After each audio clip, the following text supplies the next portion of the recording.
नमस्कार दोस्तों, कैसे हैं आप। उम्मीद करता हूं आप सब खुश होंगे, एंजॉय कर रहे होंगे इस ठंडे सीजन को, लेकिन एंजॉय करने के साथ साथ पढ़ भी रहे होंगे। जी हां, मैं देव प्रियदर्शी आपका स्वागत करता हूं आपके अपने चैनल एडुकेयर में। जी हां, आपने सही सुना, एडुकेयर। क्योंकि बहुत लोगों की शिकायत थी कि अध्ययन इंफोटेनमेंट बहुत लंबा नाम हो रहा था और आप लोगों को शेयर करने में या ढूंढने में परेशानी हो रही थी। तो हमने कहा कि ठीक है भाई, आपका चैनल, आपकी इच्छा, नाम हमने चेंज कर दिया। और इस साल कुछ हमने जिस तरीके से हमने सारे वीडियोस बनाए, अध्ययन इंफोटेनमेंट के साथ आपने प्यार दिया, अब उम्मीद इस बात की भी है कि एडुकेयर को भी आप उतना ही प्यार देंगे। तो दोस्तों, 2020 में 66 बैच के बीपीएससी के सारे एग्जाम्स, इस बार पीटी का एग्जाम 27 दिसंबर के दिन, संडे के दिन हो गया। उम्मीद करता हूं आप लोगों के एग्जाम्स अच्छे गए होंगे। हालांकि मैंने देखा कि बहुत लोगों ने आंसर की डाल दिया है, बहुत सारे चैनल्स पे, हमारे चैनल पे भी आपको आंसर की हर क्वेश्चन के साथ मिला है, तो आप लोगों ने मिला लिया होगा। लेकिन मैंने एक बात पे गौर किया कि आंसर की तो मिल रहा है, लेकिन इस बार जो क्वेश्चंस आए उसके फ्रेमवर्क ट्रेडिशनल क्वेश्चन से काफी अलग थे। ये बात मैंने अपने पहले चैनल जो मैंने सेल स्ट्रक्चर पे बनाया था, उसमें भी मैंने आपको कहा था कि साइंस को आप ट्रेडिशनली मत पढ़िए, क्योंकि साइंस में बहुत स्कोप है पूछने का। वो आपसे किस तरीके से घुमा के पूछेगा उसकी कोई गारंटी नहीं है। और मेरी बात ये प्रूफ भी हुई इस बार के बीपीएससी के क्वेश्चंस में। और ना सिर्फ बीपीएससी में, अगर आपने हमारे यूपीपीएससी के क्वेश्चंस देखे होंगे या उसका वीडियो एनालिसिस देखा होगा, तो आपको पता चला होगा कि ट्रेडिशनल क्वेश्चंस को अब कोई भी कमीशन नहीं प्रेफर कर रहा है। वो देख रहा है कि अगर आपको लगता है कि हम किसी भी पार्टिकुलर बुक को, मान लीजिए ल्यूसेंट के साइंस को रट के चले गए, या फिर कोई ऐसा वीडियो देख लिया, या ऐसा कोई पूरा क्वेश्चन पेपर पुराना प्रीवियस ईयर बना लिया और सोचा कि हो जाएगा, तो नहीं होगा। हमें उस चीज को देखना है कि कहां से क्वेश्चंस आ रहे हैं। ठीक है, तो आज के इस वीडियो में हम उसी बीपीएससी 66 के साइंस के क्वेश्चंस को देखेंगे कि कहां से किस तरीके से आया, और 67th बैच जो 2021 में एग्जाम होगा अक्टूबर में, उसके लिए हम नई स्ट्रैटेजी के साथ किस तरीके से पढ़ाई करें ताकि हम अब इसमें अपना मैक्सिमम स्कोर कैसे गेन कर सकें। ठीक है, तो इससे पहले कि मैं वीडियो शुरू करूं, मैं आपको कह रहा हूं कि आपने जिस तरीके से प्यार अभी तक हमारे दूसरे वीडियोस को दिया अध्ययन इंफोटेनमेंट के नाम से, अब एडुकेयर को भी दीजिए, लाइक कीजिए, सब्सक्राइब कीजिए और अपने दोस्तों के साथ शेयर करिए। और मैं इस वीडियो पे लाइक का पूरा टारगेट रख रहा हूं 500। तो इस वीडियो पे मुझे 500 लाइक्स चाहिए और हम देखेंगे किस तरीके से हमें क्वेश्चंस को एनालाइज करके और स्ट्रैटेजी बनाते हैं। ठीक है, तो चलिए शुरू करते हैं। Are you ready with it? तो अभी तक आपने लाइक नहीं किया, चलो लाइक करो, सब्सक्राइब करो और शेयर कर लो दोस्तों के साथ। ठीक है, जरूर करिए। चलिए शुरू करते हैं। तो दोस्तों, इससे पहले कि मैं क्वेश्चंस को एनालाइज करना शुरू करूं, पहले कुछ बेसिक चीजों को जान लेते हैं कि इस बार किस तरीके से और कितने क्वेश्चंस आए हैं। साइंस में अगर हम देखें टोटल, तो 30 क्वेश्चंस आए हैं आउट ऑफ 150, यानी कि 20% क्वेश्चंस जो है सिर्फ और सिर्फ आपके साइंस से आए। ठीक है, आप इसको लाइटली नहीं ले सकते। दूसरी चीज, अगर हम थोड़ा सा डेविएट करके बोलूं तो मैथ से आपको आए 10 क्वेश्चंस, यानी टोटल 30 क्वेश्चंस आपके साइंस और मैथ्स मिलाकर के आए। और उसमें ग्रॉसली अगर आप देखें तो 25-26% आपको सिर्फ और सिर्फ, यानी 1/4 क्वेश्चंस आपके मैथ्स और साइंस से आए, जो आप रिलेटिवली काफी इजी तरीके से कर सकते थे। अगर आपने किया है तो बहुत अच्छा, अगर नहीं किया है तो आपको एक बार फिर से सोचना होगा कि कहां पे गलती हुई है, वो भी मैं बताऊंगा। और उसको एनालाइज करके नेक्स्ट स्ट्रैटेजी कैसे बनाएंगे ये भी मैं बताऊंगा। तो बिना टाइम वेस्ट किए हुए शुरू करते हैं क्वेश्चंस पे। आंसर कीज तो आपको बहुत के मिल गए होंगे, ये सेट नंबर 2 में बता रहा हूं। ठीक है, तो इसलिए आप सेट पे ज्यादा मत जाइए, क्वेश्चन सेम रहते हैं, इसलिए क्वेश्चन को आप सुनिए। मैं हिंदी और इंग्लिश दोनों में बताऊंगा और उसको किस तरह बनाना है वो भी मैं आपको समझाऊंगा। तो पहला क्वेश्चन है, ginger is a stem and not root because, यानी कि अदरक तना है जड़ नहीं। पहले समझना है कि जिंजर के बारे में पूछा है कि ये स्टेम है, रूट नहीं है, तो क्यों नहीं है? तो सबसे पहली बात कि स्टेम क्या होता है? स्टेम इसलिए है क्योंकि ये फूड स्टोर करता है, फूड स्टोरेज होता है, इसमें क्लोरोफिल नहीं होता है, और ये जमीन के अंदर भी होता है। तो एक हॉरिजॉन्टली इस तरीके से, अगर आपने अदरक देखा होगा तो इस तरीके से वो, इसका एक इरेगुलर शेप होता है और उसमें धारियां बनी होती हैं, इसको इंटरनोड कहते हैं। ठीक है। तो इसमें अगर आप ऑप्शंस देखें तो तीनों ऑप्शंस हैं। इट स्टोर फूड मटेरियल, ये खाने को संग्रहित करता है। It has notes and inter notes. It grow horizontally, horizontally यानी कि ये, और वर्टिकली यानी कि ये, तो हॉरिजॉन्टली इन द सॉइल। और चौथा ऑप्शन इट लैक्स क्लोरोफिल। तो चारों ऑप्शन सही है, इसका मतलब इसका आंसर ई होगा, यानी कि उपयुक्त, more than one answer correct. आप समझ रहे हैं इस बात को या नहीं? मैं इसको डिटेल में जब एक पार्टिकुलर चैप्टर बनाऊंगा तो उसमें देखेंगे, ठीक है। चलिए नेक्स्ट क्वेश्चन 2। क्वेश्चन पूछा है द स्वीटेस्ट शुगर की बात की है, निम्न में से सबसे मीठी चीनी कौन सा है? तो ये सिंपल सा एक हमेशा याद रखने की जरूरत है। स्वीटेस्ट शुगर है फ्रुक्टोज। ये जस्ट एक जीके की तरह क्वेश्चन है, लेकिन ये साइंस में बहुत रिपीटेडली पूछा गया, और इवन आईआईटी और आईआईटी तो में केमिस्ट्री में पूछता है, और नीट में बहुत बार क्वेश्चन पूछा गया है स्वीटेस्ट शुगर का, ठीक है। उसके बाद नेक्स्ट क्वेश्चन है among the following which is not a fruit, true fruit, इसमें से कौन सा एक सच्चा फल नहीं है? एक बात आप समझिए कि फ्रूट यानी कि फल क्या होता है, जो कि अगर मान लीजिए ये फल होता है ओवरी, अगर मैं उसको डिटेल में पढ़ाऊंगा, जो ओवरी जो प्लांट की होती है उसको जब वो कंप्लीटली मैच्योर करता है तो वो फ्रूट बनाता है। लेकिन कोई भी ऐसा पार्ट जो ओवरी से नहीं बनके दूसरे किसी पार्ट से बना हुआ होता है उसको कहते हैं फॉल्स फ्रूट, यानी कि वो सच्चा फल नहीं है। इन जो ऑप्शंस दिए हुए हैं इसमें एप्पल है, ग्रेप है, डेट है, प्लम है, यानी सेब है, अंगूर है, और जो चार ऑप्शन दिए हुए हैं इसमें सिर्फ और सिर्फ एप्पल ऐसा है। हमेशा याद रखिए इस बात को, एप्पल जो है वो फॉल्स फ्रूट होता है, क्योंकि ये थैलेमस से बना हुआ होता है। थैलेमस यानी कि उसका जो डंठल होता है एप्पल का, वही फूल करके एप्पल बना देता है, वो ओरिजिनली ओवरी से नहीं बनता है। इसलिए apple is a false fruit, ये सच्चा फल नहीं है। आ रही बात समझ में? चलिए next question. Legumes are highly nutritious because they are rich in, फलियां अत्यधिक पौष्टिक होती हैं क्योंकि इसमें प्रचुर मात्रा में क्या होता है? पहले बात समझिए कि किसी भी क्वेश्चन, आप पहले बात समझो कि क्वेश्चन बनाने कैसे हैं। दो तरीके से आंसर बना सकते हैं, या तो आपको याद हो, और अगर आपको याद नहीं हो तो आप आंसर छांटना सीखिए पहले कि ऑप्शन में क्या दिया हुआ है। पहले लेग्यूम्स, फलियां क्या होती हैं? लेग्यूम्स जो होता है हमेशा ऐसे जितने भी दलहन होते हैं, यानी कि जो पल्सेस होते हैं उसमें वो लेग्यूमिनस होते हैं। ये बात याद रखिएगा, जितने भी लेग्यूम्स हैं, अगर मैं आपको बताऊं इसमें, तो लेग्यूम्स जो भी हैं वो पल्सेस यानी कि दलहन जितने भी होते हैं उसमें पाया जाता है, ठीक है। अब आप बताओ, नहीं मुझे छोड़ो, आप बताओ कि दाल में सबसे ज्यादा क्या मिलता है? प्रोटीन। तो सिंपल सी बात है कि legumes are rich in proteins. ये याद करने की चीज नहीं है, ये आपके कॉमन सेंस में ये क्वेश्चन पूछ रहा है साइंस में। Science is a study of your human behaviour, human life. आपके चारों तरफ क्या हो रहा है उसके बारे में आपको जानने की जरूरत है, इसलिए आप दिमाग लगा करके इसको क्वेश्चन का आंसर दे सकते थे। नेक्स्ट क्वेश्चन, क्लोव, यानी कि इससे बात पूछा कि क्लोव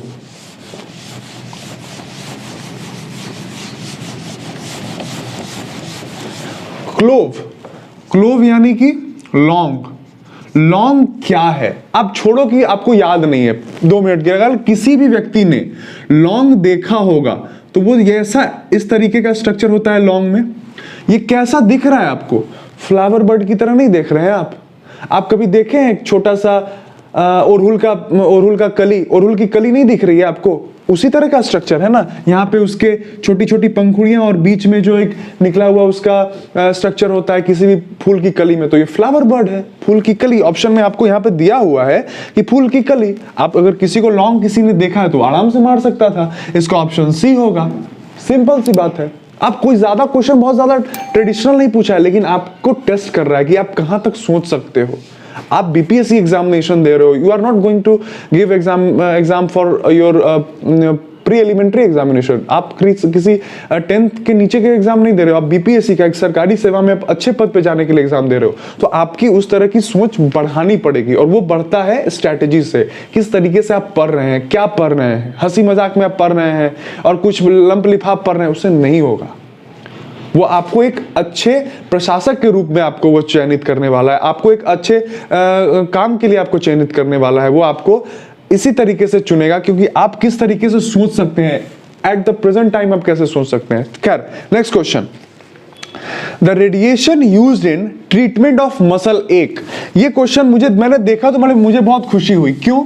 क्योंकि मैंने जो एटॉमिक स्ट्रक्चर पे एक लेक्चर बनाया था, अगर आपने उसमें ध्यान से देखा होगा तो मैंने आपको डिफरेंट रेडिएशंस के बारे में बताया था, जिसमें कॉस्मिक रेज से लेकर के, आप वीडियो में चले जाएं, मैं इस वीडियो के लिंक पे आपको वो डिस्क्रिप्शन में आपको लिंक दे दूंगा उस वीडियो का, उसमें कॉस्मिक से लेकर के रेडियो वेव तक की चर्चा की गई थी। यहां पर पूछा है कि मसल एक यानी कि जो मांसपेशियों में दर्द होता है उसमें किस रेडिएशन के थ्रू हम उसको ट्रीट कर सकते हैं। एक टर्म आता है इंफ्रारेड ट्रीटमेंट। इसमें क्या होता है कि इंफ्रारेड रेडिएशन की मदद से हम अगर किसी भी मांसपेशी में खिंचाव हो, दर्द हो या सूजन हो, इन तीनों को ट्रीट करने के लिए इंफ्रारेड से हम इंफ्रारेड उस मसल पे पास कराते हैं, जिससे उसमें दर्द की कमी, सूजन जो होता है उसमें कमी आ जाती है। इसलिए इसका आंसर इंफ्रारेड होगा। ठीक है, बहुत लोगों ने यहाँ पर यूवी कर दिया है, एक्सरे कर दिया है, लेकिन इसमें कंफ्यूजन ना हो, इंफ्रारेड उसमें यूज होता है। यूवी रेडिएशन तो आप जानते हैं हमेशा खतरनाक सिद्ध होता है, क्योंकि यूवी रेडिएशन ये स्किन कैंसर तक कॉज करता है। उसके बाद एक्सरे की बात, किसी ने एक्सरे, मैं देख रहा था कि एक्सरे कोई बोल रहा था, अरे भाई एक्सरे का काम है स्कैन करके उसके इमेजेस को फॉर्म करना। आप कभी सुने हैं कि आपका हड्डी टूट गया तो एक्सरे होता है? क्योंकि वो इमेज फॉर्म करता है, वो दर्द नहीं छुड़ाता, लेकिन दर्द के लिए इंफ्रारेड का यूज होता है। आ रही बात समझ में? चलिए नेक्स्ट क्वेश्चन। एक नेक्स्ट क्वेश्चन फिजिक्स से पूछा, ये काफी बेसिक क्वेश्चन है, हालांकि इस तरह के क्वेश्चंस जो नीट वगैरह के क्वेश्चंस आते हैं उसमें पूछा जाता है। उसमें पूछा है आपसे कि the total resistance of a circuit having two parallel resistor is, total resistance जो दिया है वो 1.403 किलो ओम दिया है, और उसमें से एक रेजिस्टेंस जो है R1 उसका वैल्यू दिया हुआ है 2.0 किलो ओम। आपसे पूछा है कि दूसरा रेजिस्टेंस क्या है। अगर मैं हिंदी वालों के लिए पढ़ लूं तो दो समानांतर प्रतिरोध वाले सर्किट का कुल प्रतियोग 1.403 किलो ओम है। यदि एक प्रतिरोध का मान, प्रतिरोध यानी कि रेजिस्टेंस का मान 2 किलो ओम है, तो दूसरे प्रतिरोध का मान क्या होगा। एक सिंपल सा फॉर्मूला है कि अगर पैरेलल में बोल रहा है तो पैरेलल यानी कि इस तरह का स्ट्रक्चर होगा। ठीक है, ये R1 हो गया, ये R2 हो गया, और R इक्विवेलेंट आपको दिया हुआ है इतना। तो फॉर्मूला हो गया 1/R equivalent equals to 1/R1 plus 1/R2। हमको निकालना R2 है, तो 1/R2 equals to 1/R equivalent, इसको इधर कर दें तो -1/R1 आ जाएगा।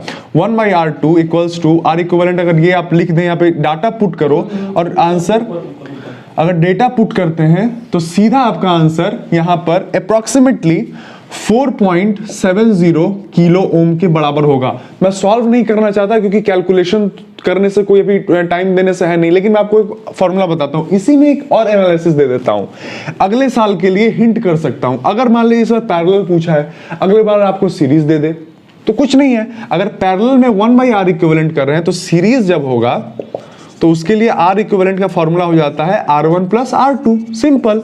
और पैरेलल में 1/R1 प्लस 1/R2। आप इसको सॉल्व करो, सिंपल सा फॉर्मूला बेस्ड क्वेश्चन आपसे पूछा है इस बार। यहां पे कहां पे आपको टच कर रहा है। नेक्स्ट क्वेश्चन पूछा है कि गर्म करने पर एक अर्धचालक का प्रतिरोध, यानी कि on heating, on increasing temperature the resistance of a semiconductor क्या हो जाता है। देखिए हम लोगों ने पढ़ा है, मैं थोड़ा सा इसको हल्का सा आपको एक्सटेंड करके बताता हूं।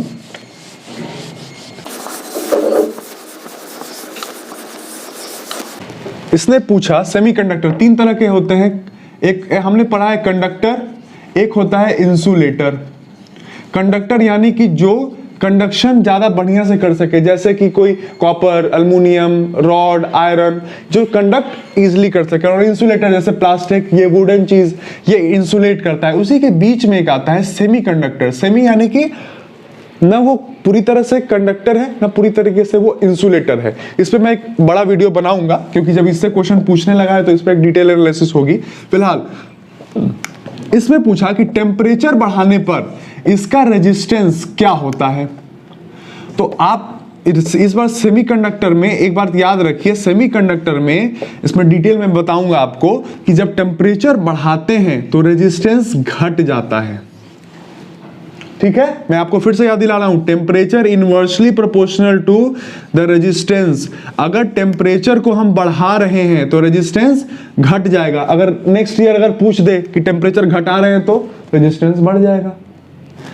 लेकिन पॉइंट टू बी नोटेड, अगर कंडक्टर के लिए पूछ दे, इस बार सेमीकंडक्टर पूछा, अगली बार कंडक्टर पूछ दे, तो मैं यहीं पे हिंट कर दे रहा हूं आपको, टेम्परेचर बढ़ाने पर रेजिस्टेंस बढ़ जाता है कंडक्टर के केस में, और ठीक उल्टा किसके केस में हो जाता है? सेमीकंडक्टर के केस में। तो आंसर इसमें डिक्रीजेस हो जाएगा।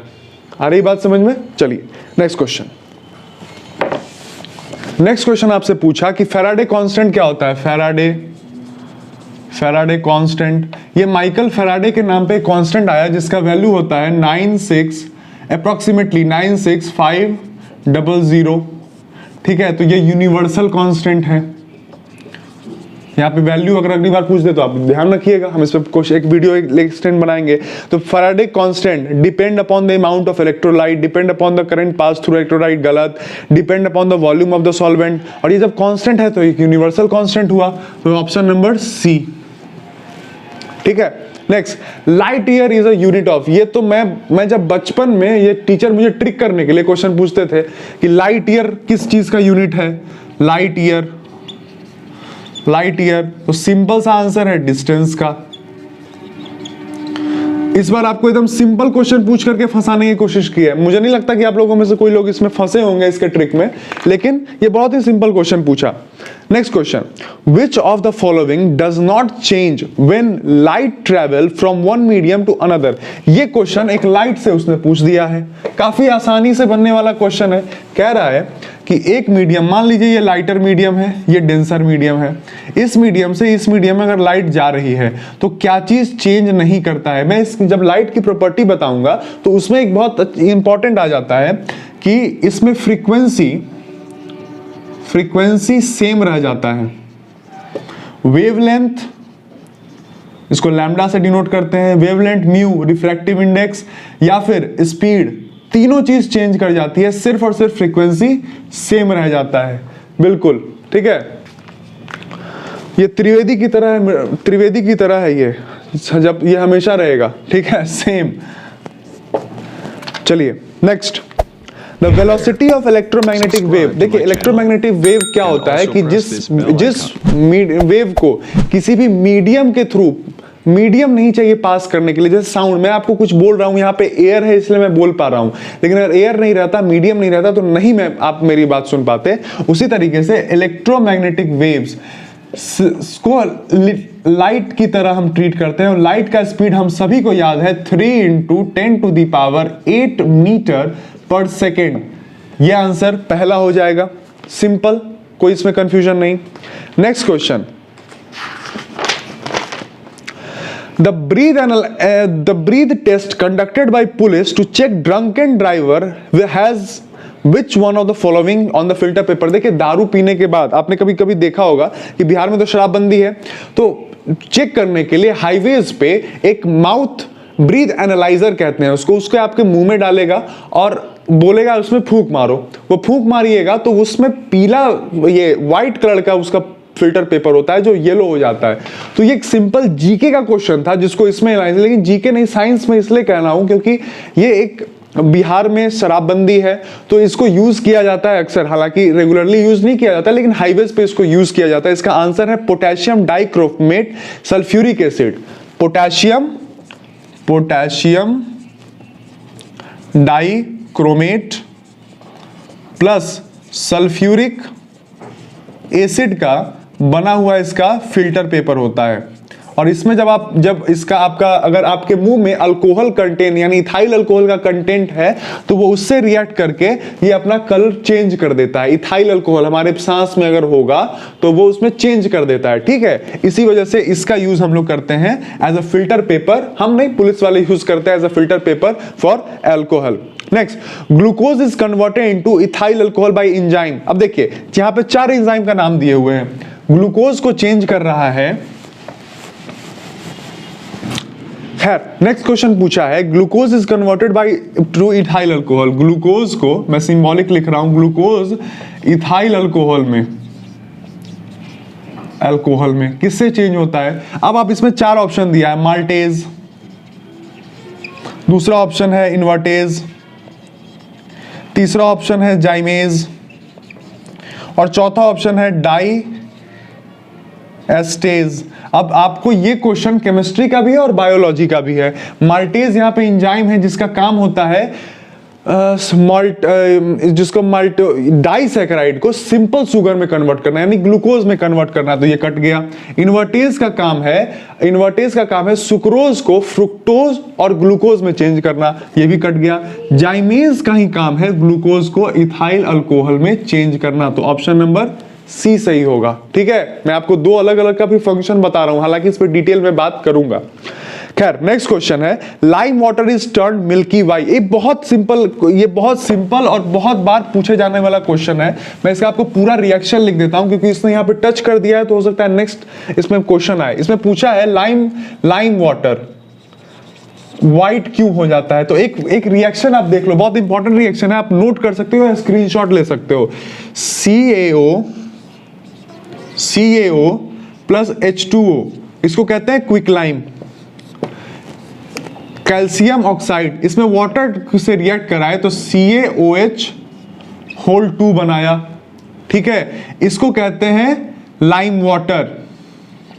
कैल्शियम हाइड्रोक्साइड, इसको जब CO2 से पास कराते हैं, अगर टेस्ट होता है इसमें, टेस्ट ट्यूब में आपको लाइम वाटर दे देगा और कहेगा फूंक मारिएगा, वो व्हाइट कलर का चेंज हो जाएगा क्योंकि आपके मुंह से निकलने वाला कार्बन डाइऑक्साइड उसको CaCO3 में कन्वर्ट करवा देता है।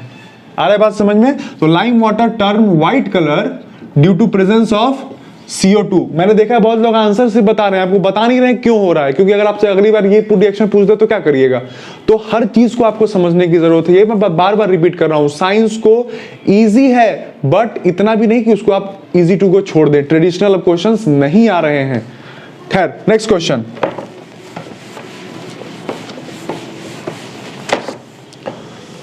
The incomplete burning of petrol and diesel producers. ये तो बहुत सिंपल क्वेश्चन है कि पेट्रोल और डीजल के इनकम्प्लीट कंबशन की वजह से क्या प्रोड्यूस होता है। मैं देख रहा था बहुत लोग ये कह रहे थे कि N2O होगा, तो N2O हो तो SO2 क्यों ना हो, उसमें तो इनकम्प्लीट से वो हो। मेनली आप ये बात याद रखिए कि कंप्लीट अगर कंबशन हो गया, कंप्लीट, तो CO2 निकल जाता है, जो हानिकारक ये भी है, लेकिन अगर इनकम्प्लीट हो गया वो ज्यादा हानिकारक होता है, कार्बन मोनोऑक्साइड निकलता है CO। आपने बहुत बार सुना होगा कि कोई बच्चे और माँ एक कमरे में सोई हुई थी और उसने लैंप जला करके गेट बंद करके सो गई ठंड के दिनों में, और सुबह में वो मृत पाए गए। क्यों? क्योंकि उसमें से कार्बन मोनोऑक्साइड, जो दिया जलाते हैं हम लोग किरासन तेल का, उसमें से कार्बन मोनोऑक्साइड निकलता है जो इनकम्प्लीटली कंबशन होता है। और कार्बन मोनोऑक्साइड जो है इतना खतरनाक है कि वो अगर आपके ब्लड में घुल गया CO2 से, उससे 220 या 200 गुना वो ज्यादा घुलनशील होता है, वो घुल गया, आपकी मृत्यु निश्चित ही है, याद रखिएगा। ठीक है, तो इसका आंसर CO होगा, ना कि N2। कुछ लोग कह रहे थे इसका आंसर हो जाएगा N2O या कुछ और इस तरह के क्वेश्चन, मैंने कहा नहीं, बिल्कुल नहीं। कार्बन मोनोऑक्साइड ही होगा, ना नाइट्रस ऑक्साइड होगा, ना कार्बन डाइऑक्साइड होगा, कार्बन मोनोऑक्साइड होगा। ठीक है, CO, option number C is correct. Next एक क्वेश्चन आया, ये क्वेश्चन मैं आपको बताऊं, ये क्वेश्चन नीट का क्वेश्चन है, AIEEE का क्वेश्चन है। पूछा the pH of a solution changes from 3 to 6, the H+ ion concentration will be, यानी कि एक घोल का pH 3 से 6 में बदलता है, 3 से pH जो है वो 3 से 6 में बदलता है। बताइए इसमें H+ आयन की आर्द्रता कंसंट्रेशन कितनी होगी। आप एक फॉर्मूला याद रखो, ये नॉर्मल हर आदमी को नहीं याद रहता है। ये देखो pH का फॉर्मूला होता है -log H+ का जो कंसंट्रेशन होता है वो। अब बताओ pH कितना है 3, तो यहां पे क्या लिख दे -log H+ का कंसंट्रेशन। अब तुम देखो H+ जो होता है, -log जो होता है, log अगर 10 to the power x है मान लीजिए कुछ भी, तो उसका वैल्यू x होगा। ठीक है, ये log में आता है, ये आपको log से भी पूछ लिया, आपसे केमिस्ट्री से भी पूछ लिया।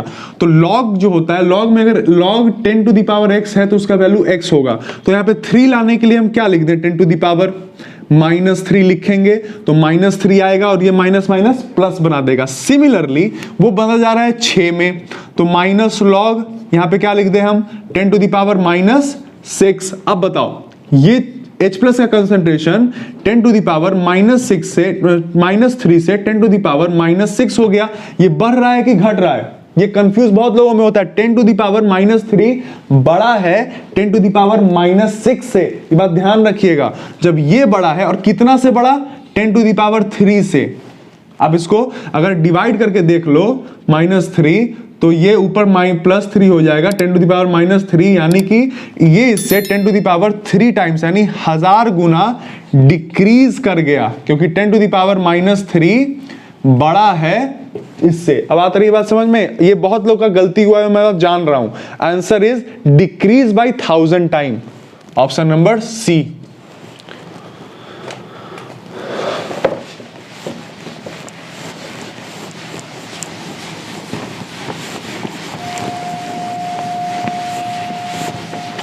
एक क्वेश्चन पूछा, a mixture of sand and naphthalene can be separated bye.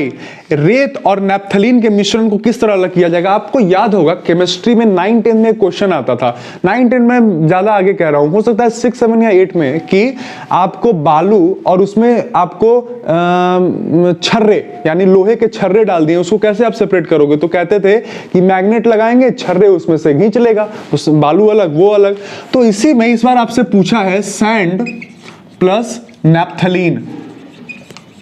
Naphthalene यानी कि फिनाइल का, अगर आम बोलचाल की भाषा में सुनूं तो जाड़े के दिन में जब हमने कपड़े रख देते हैं तो हमारी माँ कहती है जाओ बेटा एक पैकेट फिनाइल का गोली ले आओ।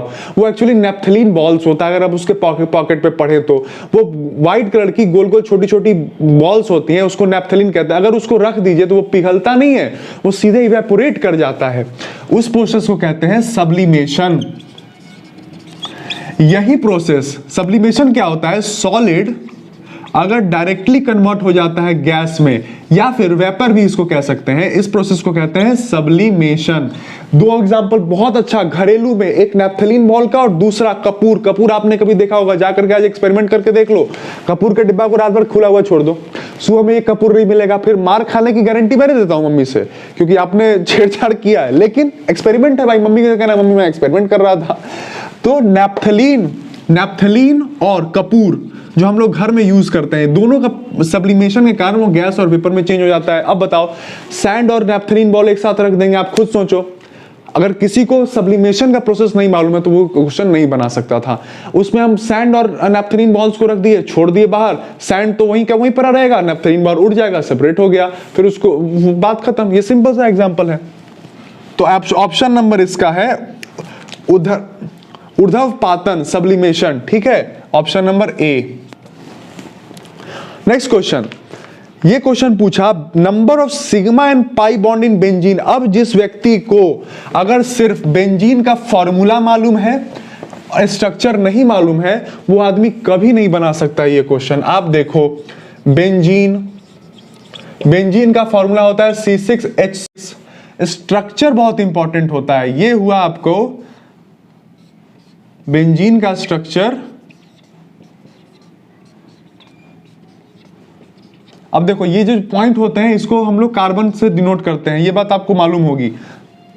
अब बताओ कितने सिग्मा बॉन्ड? जो सिंगल बॉन्ड होता है उसको सिग्मा बॉन्ड कहते हैं, और जो डबल बॉन्ड होता है उसको पाई बॉन्ड कहते हैं। तो 1 2 3 4 5 6 7 8 9 10 11 12। तो सिग्मा बॉन्ड कितना हो गया? 12। और पाई बॉन्ड कितना है? 1 2 3। गिन लिया फिर से, तो पाई बॉन्ड हो गया 3। फिर से मैं जोड़ दूं 1 2 3 4 5 6, ये पूरा 6 बॉन्ड, 7 8 9 10 11 12 12 सिग्मा बॉन्ड और 1 2 3 पाई बॉन्ड। तो answer is 3 pi bond and 12 sigma bond.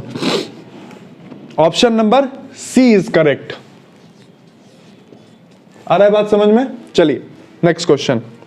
The element, इसी में मैं आपको बता दूं, एक पूछा कि the element present in urea. अब जिसको यूरिया का फॉर्मूला नहीं याद है वो कैसे बनाएगा? इसीलिए मैं हर चीज के लिए कहता हूं साइंस को पूरी व्यापक रूप से आप पढ़िए उसको। उसको कंसाइज मत करिए, उसको छोटा मत बनाइए। साइंस बहुत बड़ा है, उस पर बहुत स्कोप है। आप उसको छोटा और प्रीवियस ईयर रट करके जाने वालों में मत बनिए, मत बनिए, मत बनिए। मैं फिर से आपको कह रहा हूं। इसलिए यूरिया का फॉर्मूला होता है my mistake, NH2 C double bond O NH2। अब पूछा है इसमें कौन कौन सा एलिमेंट होता है। अब आपको फॉर्मूला अगर याद है तो आप आराम से कहते हैं कि इसमें C है, H है, N है, O है, ऑप्शन नंबर भी D है। बात खत्म, एक नंबर मिल गया आपको। As simple as that. चलिए next question. The poorest conductor of heat among the following. ये बहुत लोग गलती कर रहे हैं और मैं देख रहा हूं जितने लोग यहां पे आंसर दे रहे हैं उसमें से आधा लोग खुद कंफ्यूज है। अरे भाई सिंपल बात है, lead is the poorest conductor. Lead जिसको हिंदी में शीशा कहते हैं वो पुअरेस्ट कंडक्टर है। ठीक है, पहला अब इसमें आप छांटिएगा कैसे। सबसे पहला ऑप्शन है कॉपर। अरे भाई अगर पुअरेस्ट कंडक्टर अगर हीट का होता तो कॉपर जाके तांबा का बर्तन गर्म करके चढ़ा के छू के देखो, ठंड में बड़ा मजा आएगा, जाके छू के देख लो। दूसरा ऑप्शन मरकरी। अब मरकरी खुद एक मेटल है तो वो क्यों नहीं होगा। तीसरा जिंक। जिंक का रॉड आप नहीं सुने हैं क्या, हीट का नहीं होता है जिंक का। जाकर के जिंक का गैल्वेनाइज्ड कोई भी चीज छू करके देखो ना यार, गर्म करके धूप में रख दो, जाके छू के देखो। इसीलिए ऑप्शन यहां पर लीड होगा और ये प्रॉपर्टी भी है, lead is the poorest conductor of heat. ठीक है, लीड ऑप्शन याद रखिए। ये चीजें हमेशा रिपीट कर सकती हैं क्योंकि ये स्टेटमेंट वाइज क्वेश्चंस हैं। ये आपको हर कोई प्रीवियस ईयर में नहीं बताएगा, लेकिन क्वेश्चंस तो वही आ रहे हैं। कैसे बनाओगे आप, ये आपको सोचने की जरूरत है कि किस तरीके से हम स्ट्रैटेजी बनाएंगे। और ये मैं आपको अगले वीडियो में आराम से बताता हूं किस तरीके से स्ट्रैटेजी बनाते हैं। आज एनालाइज कर लेते हैं। Next question, the vitamin which is effective in blood clotting. अरे भाई तो ये सिंपल क्वेश्चन है यार। ब्लड क्लॉटिंग, ब्लड क्लॉटिंग, ठीक है, ब्लड क्लॉटिंग। कभी आपने सुना होगा यहाँ पे छिल गया या खून निकलने लगता है तो तुरंत में यहाँ पे आप देखते हो खट्टी आ जाता है, जिसको ब्राउन कलर का एक जाली का साइज, जिसको हम लोग आम बोलचाल की भाषा में कहते हैं खट्टी आ गया, उसको नोच दो फिर से खून आ जाएगा। तो वहां पे एक विटामिन का काम होता है। एक बार आप समझ लो, विटामिन जो है हमारे बॉडी में, मैं 1 मिनट आपको बता दूं, मैं इस पर डिटेल बताता हूं आपको। जो भी हम खाना खाते हैं उसमें कहा जाता है कि विटामिन की गोली एक्स्ट्रा लो, क्योंकि हमारे खाने में विटामिन बहुत जरूरी है। क्योंकि ये डायरेक्टली इफेक्ट नहीं करता है हमारे बॉडी को या हमारे ग्रोथ को, लेकिन इसका सबसे बड़ा काम है कि ये इनडायरेक्ट वे में विटामिन हमारे बॉडी का सप्लीमेंट के रूप में यूज करते हैं। ठीक है, तो विटामिन के याद रखना, ब्लड क्लॉटिंग में विटामिन के, मैं विटामिन पे एक स्पेशल वीडियो बनाने वाला हूं। ठीक है, जिसमें हर तरह के विटामिन और उसमें क्या यूज है, उसका क्या सोर्स है, ये भी मैं आपको उसमें डिटेल में बताऊंगा। अगर आप चाहते हो ऐसा वीडियो बनाऊं तो कमेंट सेक्शन में जरूर लिखिए कि हाँ हमको इस चीज पे वीडियो चाहिए। चलिए, इसमें विटामिन के हमेशा याद रखिएगा, विटामिन ए, बी और डी नहीं, विटामिन के is the correct answer for blood clotting. ठीक है, next question, the female sex hormone. आपको याद नहीं है, मैंने वीडियो में कहा था कि हार्मोन जरूर देख लेना। इवन मैंने नहीं, आपके चंद्रवर्धन सर ने भी कहा था कि हार्मोन आप साइंस में जरूर देख लीजिएगा, और हार्मोन से क्वेश्चन आ गया। पूछा है फीमेल हार्मोन कौन होती है।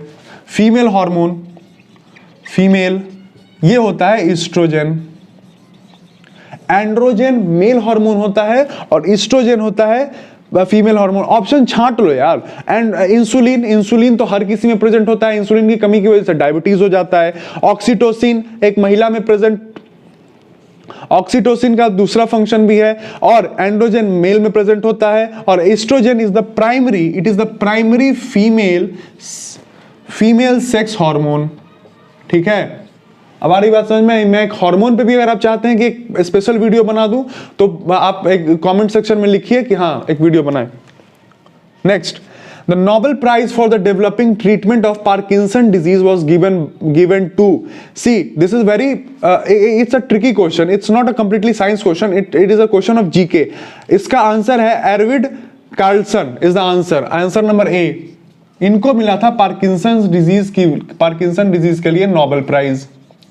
मैं फिर से रिपीट कर दूं, Arvid Carlsson. Next question, the malfunctioning of thyroid gland. आप खुद सोच सकते हो थायराइड ग्लैंड किसके कारण नहीं होता है। अरे पूरा सरकार बता रही है यार कि घेंगा का रोग का आयोडीन खाओ, माँ जननी अगर पेट में है तभी आयोडीन खाओ, ऐसे भी खाओ। तो थायराइड ग्लैंड यानी कि घेंगा के लिए आयोडीन, इसमें तो कोई मन में नहीं लगता कि कोई गलत करके आया होगा। Iodine is the answer. Goitre के लिए। नेक्स्ट क्वेश्चन, मिल्क जो है वो किस चीज का एक अच्छा सोर्स नहीं है? ये क्वेश्चन पूछा है, नहीं है मिल्क। आप याद रखो, milk it is a complete food. Complete food का कहने का मतलब इसमें फैट भी होता है, प्रोटीन भी होता है, कार्बोहाइड्रेट भी होता है। मैं बहुत लोगों को देख रहा हूं वो कार्बोहाइड्रेट में कंफ्यूज हो रहे हैं। उसमें ऑप्शन विटामिन सी सिर्फ साइट्रस यानी कि जैसे नींबू हो गया, आंवला हो गया, या इस तरह के जितने भी फ्रूट्स होते हैं उसमें विटामिन सी प्रेजेंट होता है। दूध में विटामिन सी प्रेजेंट नहीं होता है, इसलिए कहा भी जाता है कभी भी खट्टी चीजें दूध के साथ नहीं खाना। खट्टी कभी नींबू गाड़ के देखो फट जाएगा, उसमें विटामिन सी नहीं होता है, याद रखना। इसलिए मिल्क में विटामिन सी प्रेजेंट नहीं होता है। फैट होता है, प्रोटीन होता है, कार्बोहाइड्रेट होता है। ठीक है, इसी के साथ आज के ये वीडियोस, ये सारे क्वेश्चंस को हमने एनालाइज कर लिया। अब देखिए, मैं आपको एक छोटे से बात, इससे पहले कि वीडियो को खत्म करूं, मैं आपको बोलूं कि हर क्वेश्चंस को आप इस वीडियो को रिपीटेडली देखो। आप देखो कि किस एंगल से क्वेश्चन पूछे गए हैं।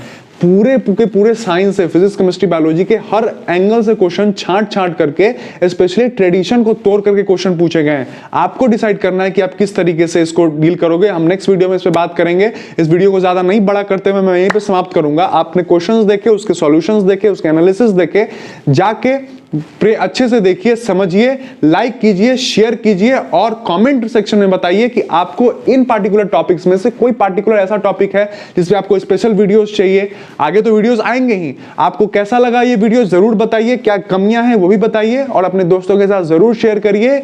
और हमारा नाम बदल गया है, याद रखिए, एडुकेयर। जैसे आपने पहले प्यार दिया है उसी तरह प्यार दीजिए। और इसी के साथ इस वीडियो को मैं खत्म करता हूं। उम्मीद करता हूं ये साल आपके लिए अच्छा बीता है, आगे भी अच्छा बीतेगा। चलिए, इसी के साथ धन्यवाद। जय हिंद, वंदे मातरम।